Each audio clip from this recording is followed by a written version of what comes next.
పెట్టినాం కాబట్టి మనం చేసినటువంటి విషయాలు మనం చెప్తున్నాం. ఇప్పుడు చాలామందికి తెలియదు, కానీ తెలిసిన వారు మాత్రం ఎప్పుడు మర్చిపోలేరు. రూరల్ ఏరియాలో మాత్రం 100% మనకి ఫెచ్చింగ్ ఉంటుంది. అర్బన్ ఏరియాలో వచ్చేసరికి అంత మ్యాక్సిమం కొత్త ఓటర్స్ అవ్వడం వల్ల మనం వాళ్ళకి రీచ్ అవ్వడానికి ప్రయత్నం చేస్తాం. ముఖ్యంగా చేవెళ్ళ నియోజకవర్గం చూసుకుంటే, చేవెళ్ళ నియోజకవర్గం మీకు కొత్త కదా, ఆల్రెడీ చేసినారు.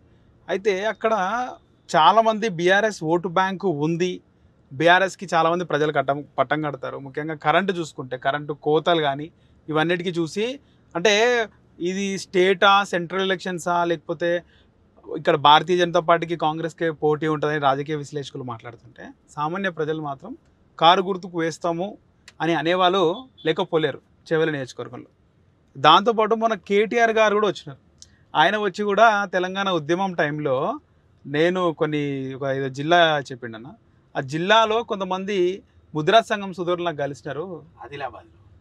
నేను అడిగినాను, ఎవరి నాయకత్వంలో మీరు పనిచేస్తున్నారు ఏంటంటే, కాసాని జ్ఞానేశ్వర్ ముదిరాజ్ అని చెప్పినారు.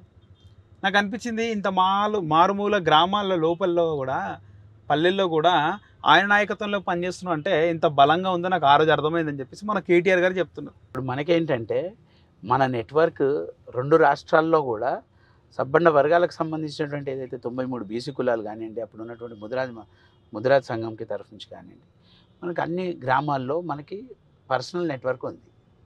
ఆ నెట్వర్క్లో కూడా మనము ఆలోచిస్తున్నాం. ఇప్పుడు చేవెళ్ళ పార్లమెంట్కి వచ్చేసరికి, చేవెళ్ళ పార్లమెంట్ పరిధిలో అర్బన్ ఏరియాలోనేమో కరెంటు కోతలతో పాటు water issue, drinking water issue, చాలా రోజుల తర్వాత మనకి ట్యాంకర్లు అన్నీ రోడ్డు మీదకి రావడం చూస్తున్నాం. జనరేటర్స్, ఇన్వర్టర్స్కి మళ్ళీ మనము ఒక సైడ్ ఆలోచించడం.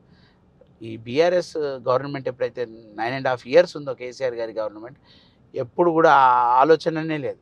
ఒక్కసారి కూడా కరెంటు పోయిన విషయం మనం చూడలేదు. రూరల్ ఏరియాలో రైతుల పరిస్థితి ఏంటంటే, వాళ్ళ యొక్క పొలాలు ఎండిపోవడం, ఆ పొలాలు బీటు వారుతున్నాయి. అది అంతటికి కారణం ఈ 5-6 నెలల్లో ఎందుకు ఇంతగానం వచ్చింది? అడ్మినిస్ట్రేషన్ లోపం. మనకి ఒక ముందు చూపుతోటి వీళ్ళకి ఎప్పుడు వాటర్ ఇవ్వాలి, ఎలా ఇవ్వాలి, కరెంటు పోతుంటే ఎక్కడ ఇష్యూస్ ఉన్నాయి, వాటిని రెక్టిఫై చేసుకొని అంతకన్నా బెటర్గా ఇవ్వడానికి ప్రయత్నం చేయాలి. అది జరగట్లేదు ఈడ. అది జరగాలని మేము కోరుకుంటున్నాం. మనకేం లేదు ఈడ. మనకున్న పరిస్థితి ఏంటంటే, మనం ఎంత ఆలోచన చేసినా కూడా ఒకటి మాత్రం క్లియర్, ప్రజలకి ఇప్పుడున్నటువంటి గవర్నమెంట్ December 10వ తారీఖు రైతులకు రుణమాఫీ చేస్తాను. 6 గ్యారంటీలు మేము వాగ్దానాల రూపంలో వాళ్ళు ఒక కార్డ్స్ కూడా ఇవ్వడం జరిగింది. అది ఆగస్ట్ అంటున్నారు. అది ఎప్పుడు ఆగస్టులోనే రావాలని మనం కోరుకుంటే బీఆర్ఎస్ పార్టీకి ఓటేయాలి. వేస్తే దెబ్బకి గవర్నమెంట్ దిగొచ్చి ఖచ్చితంగా ఇంప్లిమెంట్ చేసే దాని మీద దృష్టి పెడతారు, మనకు జరుగుతుంది. అది కనుక మనం నిర్లక్ష్యం వహిస్తే అది మళ్ళీ పోస్ట్పోన్ అయ్యే ఛాన్సెస్ ఎక్కువ ఉంటాయి. సో మన ప్రజలను కూడా అదే అడుగుతున్నాం, ఏంటంటే మనకి ఇవన్నీ కావాలి అని అంటే మనం ఒకసారి మనం చెప్పాలి. మీరు వాళ్ళు చెప్పినటువంటి మేనిఫెస్టోలో ఆశ చూపించారు, అన్ని వాగ్దానాలు, పెద్ద పెద్ద వాగ్దానాలు చేశారు కాబట్టి అవి ఇస్తారేమో అని నమ్మి ప్రజలు మీకు పట్టం కట్టారు. అది ఇవ్వకుండా పోస్ట్పోన్ చేస్తున్నారు కాబట్టి ఒక్కసారి జట్కిద్దాం. బీఆర్ఎస్ పార్టీకి ఓటేస్తే దెబ్బకరే కంట్రోల్లోకి వస్తారు. ఏంటంటే అమ్మో మనము చేయకపోతే రేపు లోకల్ బాడీస్లో ఇబ్బంది అవుతుంది అన్న కాన్సెప్ట్ వస్తుంది. వాళ్ళు ఇమ్మీడియట్గా ఇది చేస్తారు. ఇది కనుక చేయకుండా మనం తప్పు దారిన కూడా మనం అక్కడ చేసినాం అనుకోండి, మేము ఇలా నడిపించేయచ్చు అన్న ఆలోచన విధానం వాళ్ళు అవలంబిస్తారు. సో మనమేమన్నామంటే ముందు చూపు ఉండాల్సింది అది లేదు. ఇప్పుడు 6 నెలలే అయ్యింది కదా అంటే 60 సంవత్సరాలు ఏదే, 60 నెలలే ఇచ్చారు. 6 నెలలు అయిపోయింది అంటే 10% అయిపోయినట్టే. సో మన ఆలోచన ఏంటంటే మనకు రోజువారీ ఇవన్నీ 100 రోజులు ఉంటాయి, ఒక్కొక్క రోజు ఒక్కొక్క విధానంగా మారిపోతుంది.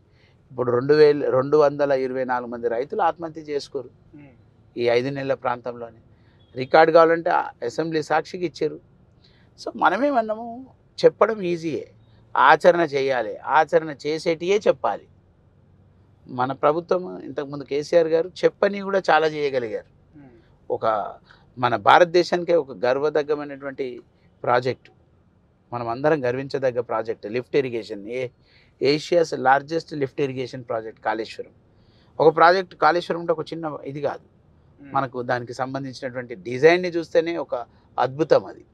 మన ప్రాంతం పక్కన ఆనుకొని మనతోటి ఆనుకొని పోయేటువంటి వాటరు ఇక్కడ హై లెవెల్లో ఉన్నటువంటి ప్రాంతాలకి రీచ్ అవ్వక చాలా కష్టాల్లో ఉండేటువంటి ప్రాంతం మన తెలంగాణ ప్రాంతం. దాన్ని లిఫ్ట్ ఇరిగేషన్ ద్వారా మన సిటీకి వాటర్ ఇవ్వడమే కానీ, అన్ని చెరువులలో వాటర్ నింపడం కానీ ఇవన్నీ చేస్తుంటే మనకేమనిపించింది అని అంటే గ్రీన్ రెవల్యూషన్కి పెద్ద పునాది వేసుకోగలిగినాం మనం.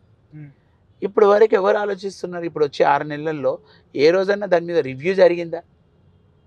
కరెంటు అసలు ఏం పరిస్థితి ఉంది, ఎప్పుడు కరెంటు పోతుందో తెలియదు.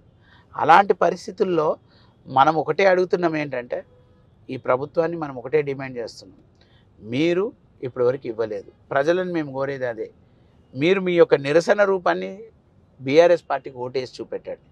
మీరు వాళ్ళు పెట్టినటువంటి ఆశలను చూసి ఓటేశారు కాంగ్రెస్ గవర్నమెంట్కి, కాంగ్రెస్ పార్టీకి. సో ఇప్పుడు మనము వాళ్ళకి ఒక హెచ్చరికలాగా ఇవ్వాలి అని అంటే మీరు బీఆర్ఎస్ పార్టీకి ఓటేయండి. బీఆర్ఎస్ పార్టీకి ఓటేయడం ద్వారా ప్రజలకు కొంత ఆలోచన చేస్తున్నారు. వాళ్ళు కోపంగా ఉంటే ఏం జరుగుతుందో ఈ పార్లమెంట్ ఎలక్షన్స్లో చూపిద్దాం. ఇదే మేము చెప్తున్నాం. మనకి రావాల్సినటువంటి హామీలన్నీ నెరవేరాలంటే ఇప్పుడు బీఆర్ఎస్ పార్టీకి ఓటేయాలి. వేస్తే కాంగ్రెస్ గవర్నమెంట్, కాంగ్రెస్ పార్టీ ఖచ్చితంగా వాళ్ళు ఇచ్చినటువంటి వాగ్దానాల వైపు చూస్తాయి, లేకపోతే అసలు అవి మర్చిపోతాయి.